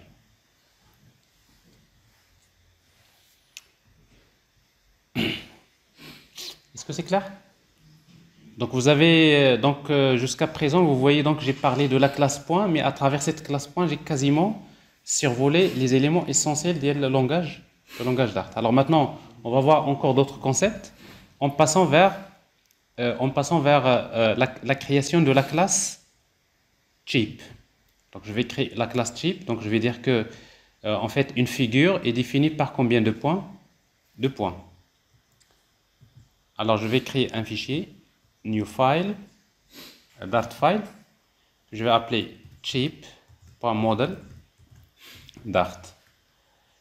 Alors maintenant, cheap c'est une classe abstraite. Alors pour utiliser dans Dart, pour créer une classe abstraite, on va utiliser le mot-clé abstract, classe cheap. Alors pour moi, je vais avoir encore deux attributs final, point P1. Alors la classe point, je dois l'importer parce que je suis maintenant dans un autre fichier. Donc il faut faire attention quand vous importez parce que la classe point existe également dans le Dart HTML, Dart Math. Vous voyez, il faut être sûr que vous utilisez bien votre package. Final.p2. Ok, ça c'est une composition. Il y a une agrégation, c'est-à-dire une figure est définie par 2 points. Et après, maintenant, il me faut le constructeur. Parce que c'est normal, il va souligner en rouge, il vous dit qu'ils sont final, mais ils ne sont pas encore initialisés. Donc, on va le faire au niveau du constructeur. Donc, avec le constructeur, maintenant, on va générer un constructeur avec les arguments. Vous voyez donc directement, vous avez ici cheap, require 10.p1, require 10.p2. Donc vous créez donc le constructeur. Et après, on va définir quelques méthodes abstraites. Alors la première, c'est calculer le périmètre qui permet de retourner un double. Get perimeter. Alors c'est une méthode abstraite. Alors une méthode abstraite, c'est juste, il se termine par un point virgule. C'est comme dans Java. On n'a pas besoin d'ajouter le mot-clé abstract. Parce que déjà la classe, elle est abstraite. Alors, perimeter. Quelque chose qui manque? Il y a un R. J'ai besoin d'une méthode abstraite qui est getSurface, getArea.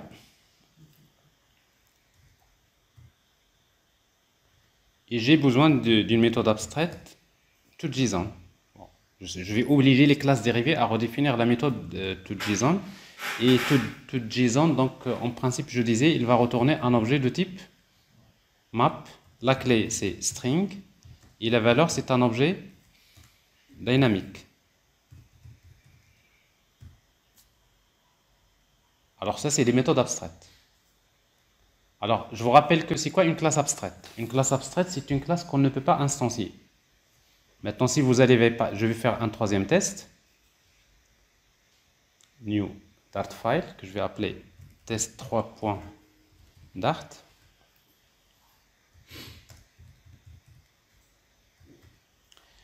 Alors, si vous faites, par exemple, si vous tentez de faire cheap, alors cheap, donc il faut s'assurer que vous avez importé le bon modèle.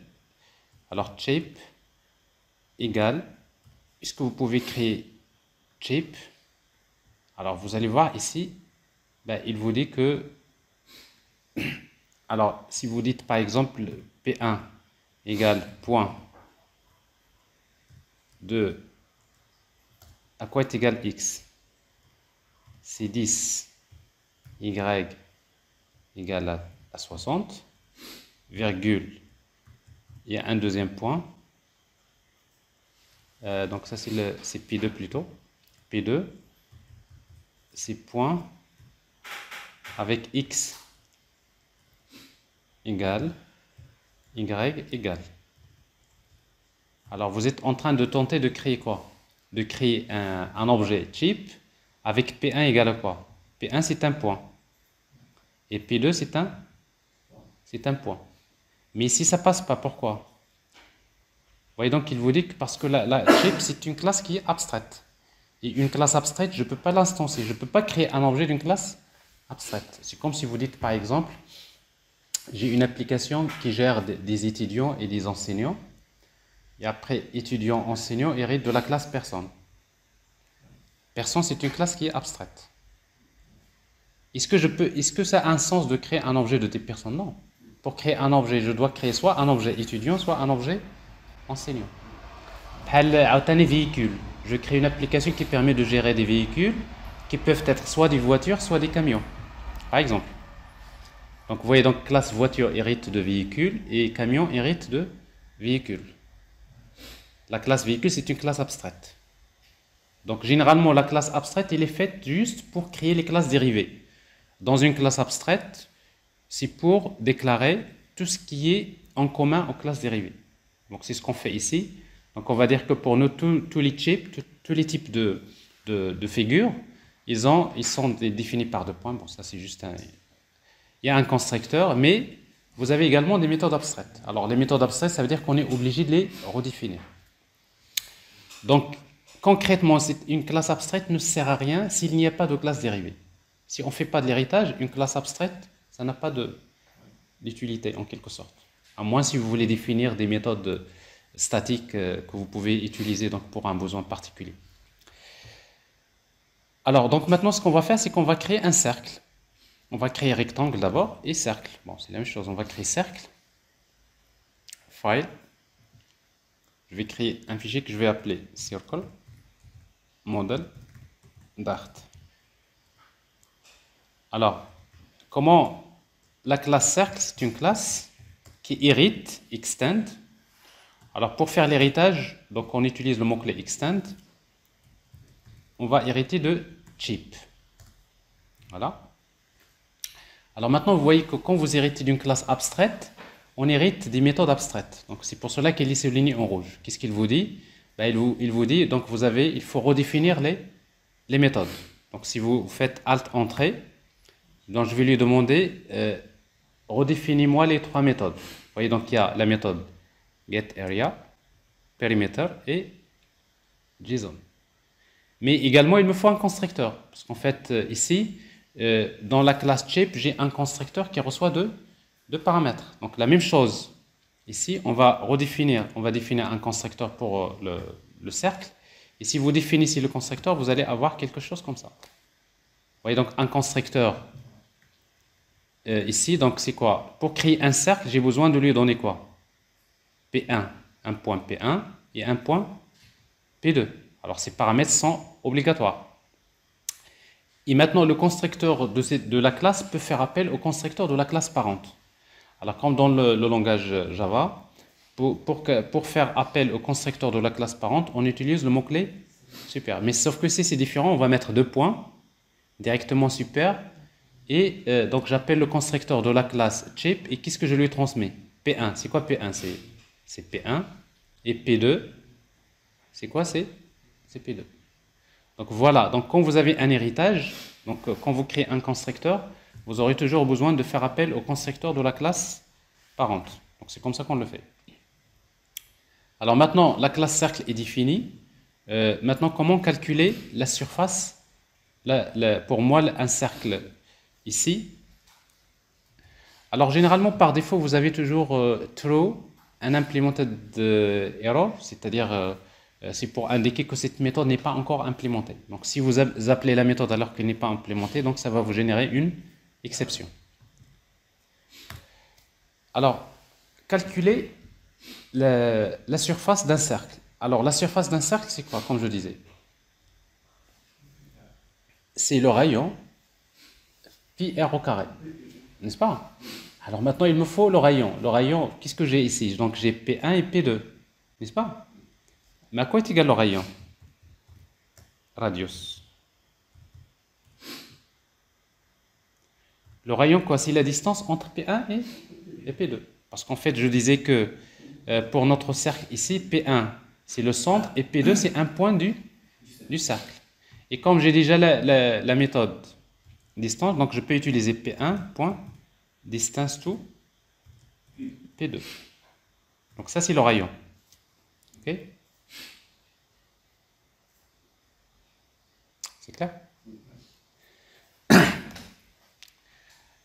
Alors ici, donc, j'ai le rayon, donc je peux calculer la surface. Alors, sauf que, en fait, le rayon, j'en aurais besoin. D'ailleurs, si vous avez remarqué dans le modèle ici, j'ai proposé de créer une méthode qui s'appelle get. Oui, il y a une méthode get radius. Donc, c'est-à-dire, on va carrément créer une méthode qui permet de calculer le rayon. À chaque fois qu'on veut le rayon, on appelle tout simplement cette méthode pour éviter d'écrire ce code-là. Donc, je vais ajouter ici une méthode qui est propre au cercle, c'est-à-dire il n'est pas déclaré dans la classe chip, get radius. Et justement, pour calculer le rayon, il suffit de faire appel à P1, distance, CTRL Z, distance to P2. Voilà. Et return radius. Donc, je retourne le rayon. Alors, il dit que donc ici, donc pour calculer la surface, donc je vais directement utiliser return, c'est pi, c'est la constante pi. Donc, je rappelle que pi se trouve dans ce package d'ArtMath, multiplié par le rayon au carré. Et c'est quoi le rayon? J'appelle get radius, multiplié par get radius, n'est-ce pas? Bon, ici, donc j'appelle get radius deux fois, mais c'est pas très optimisé, donc il vaudrait mieux faire, par exemple, ici r égale à quoi? Get radius. Et là, vous utilisez r fois r, de préférable. Rayon fois rayon, pi r au carré. Alors, à quoi est égal le périmètre?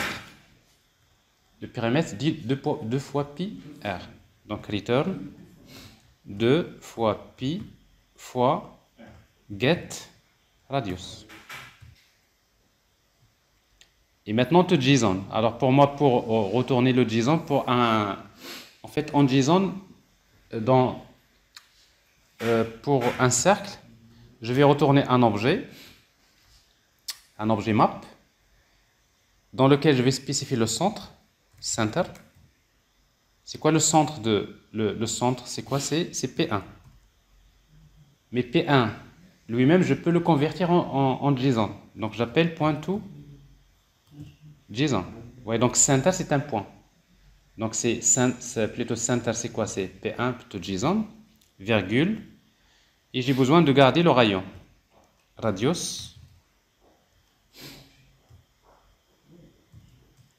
P1, c'est pas radius, c'est quoi? C'est get radius. Également, je vais ajouter le type de la figure, ici type, parce qu'on aura besoin après. Donc je vais indiquer qu'il s'agit d'un circle. Donc ça c'est l'objet. Alors on va le tester. Alors pour le tester, donc on va faire le test 3. Je le déplace ici. Ah, je peux le laisser là, pas de problème.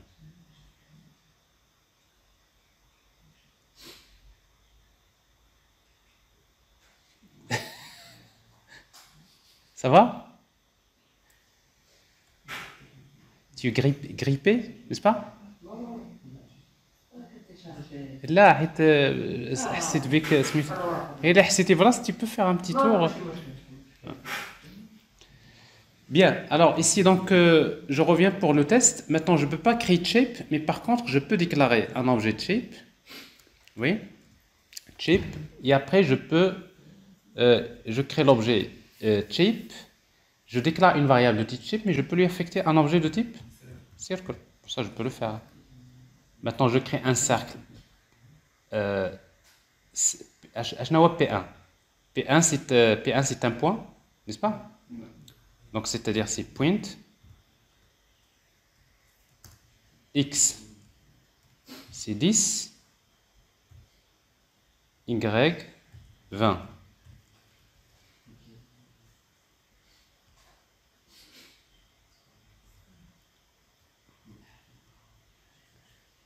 Il faut importer la classe point. Alors il faut faire attention parce que ici modèle, oui c'est fait. Et P2 c'est quoi?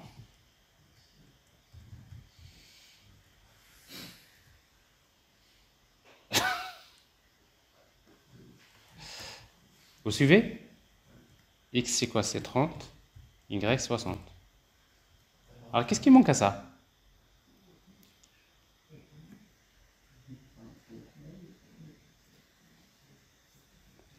X, il est requis.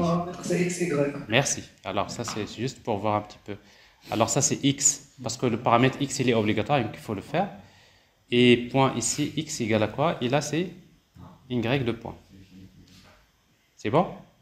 Alors pourquoi il est souligné en gris? Parce qu'il vous dit le constructeur, c'est une constante. Il serait mieux d'utiliser ici const, n'est-ce pas? Const.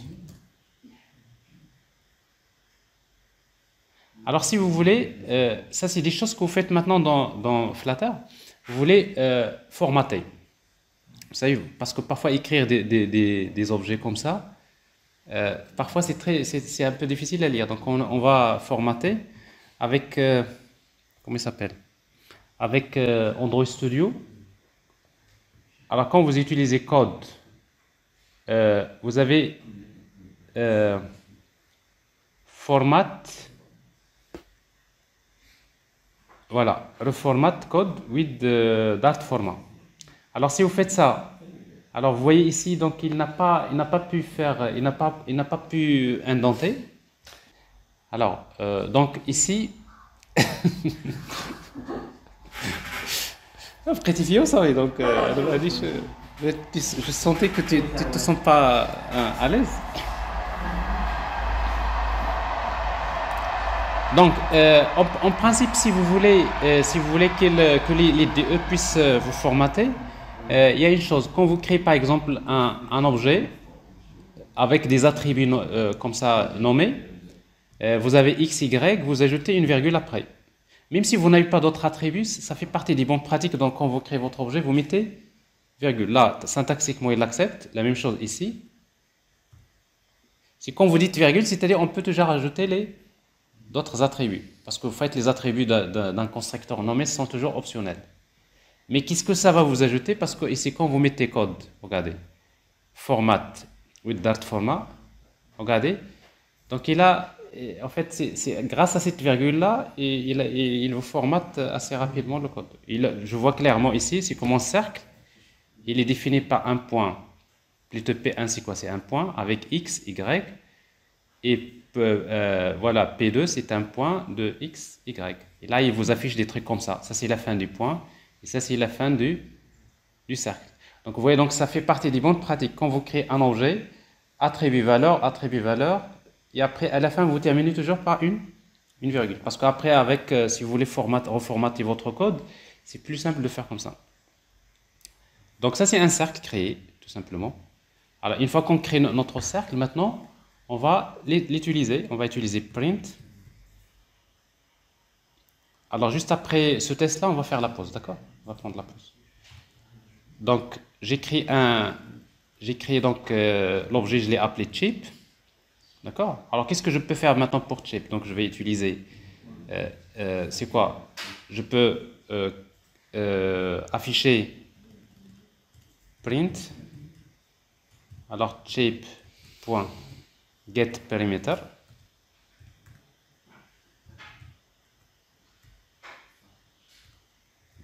Print chip.getArea. Et j'affiche également print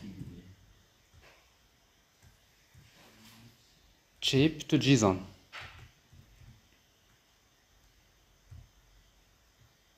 OK?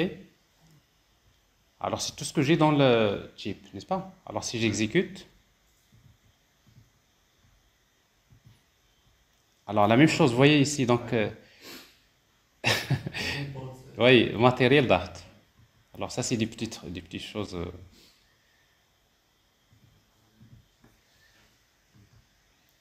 Alors, j'exécute.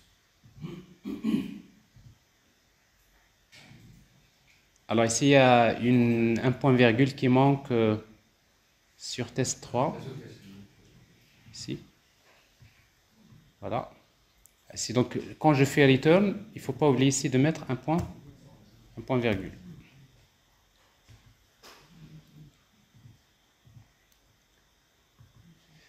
Alors, voyez, donc, ça, c'est tout JSON. Tout JSON, vous avez ici, donc, type. Le type, c'est quoi? C'est un cercle. Alors, ici, normalement, oui, c'est une chaîne de caractères. Voilà. Et après, le centre. Vous voyez, donc, c'est un point avec X, Y. Et voilà le rayon. Alors, pour le rayon, je n'ai pas besoin de garder tous les chiffres après la virgule. Qu'est-ce que je dois changer ici? Donc, je l'ai dit tout à l'heure, ici, le rayon, je vais utiliser point fixe. Alors, toString,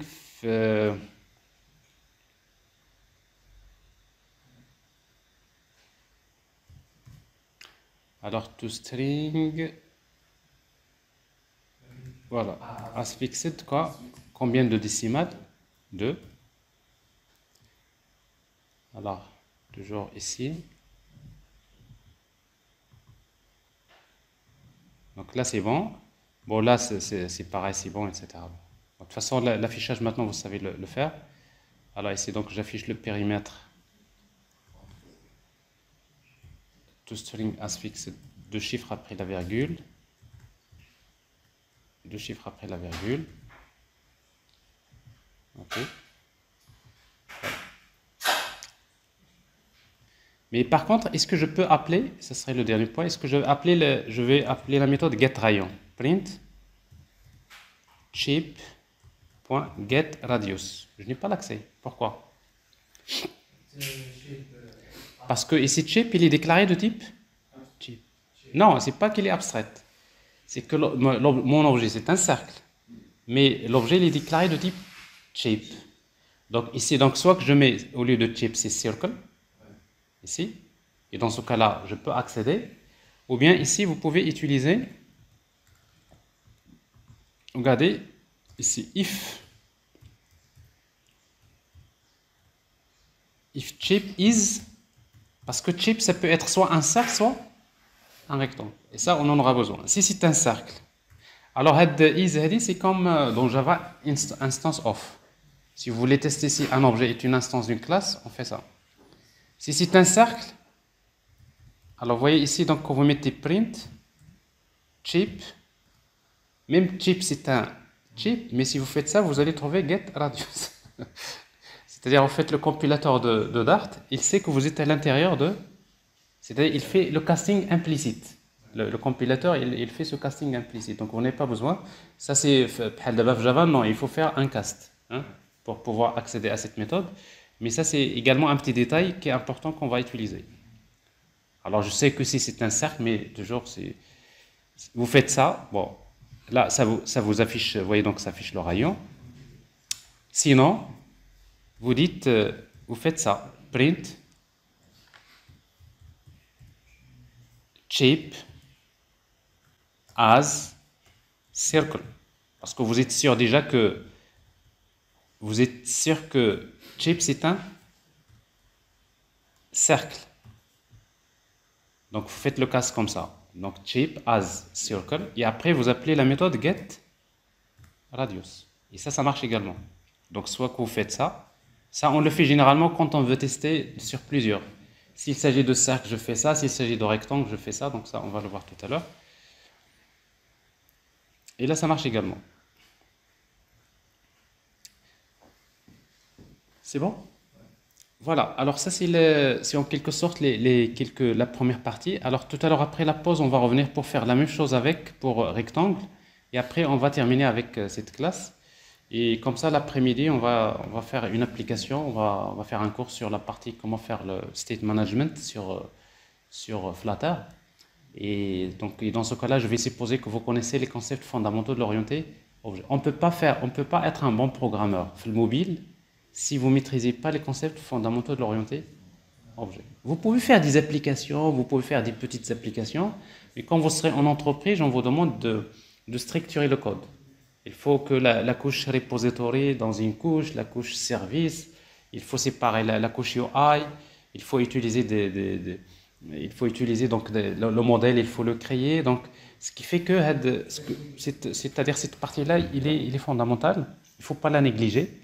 Donc, il va falloir que pour les gens qui ont peut-être raté un peu les concepts fondamentaux de Java, c'est l'occasion de se rafraîchir un petit peu.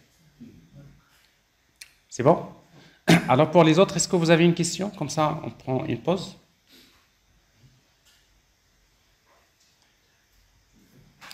Yusra, Mustafa, Non, Hamza. monsieur. Alors, tout est clair? Oui. Yallah, à tout à l'heure. Donc, on va prendre 15 minutes de pause. Donc, on va reprendre à 11h30.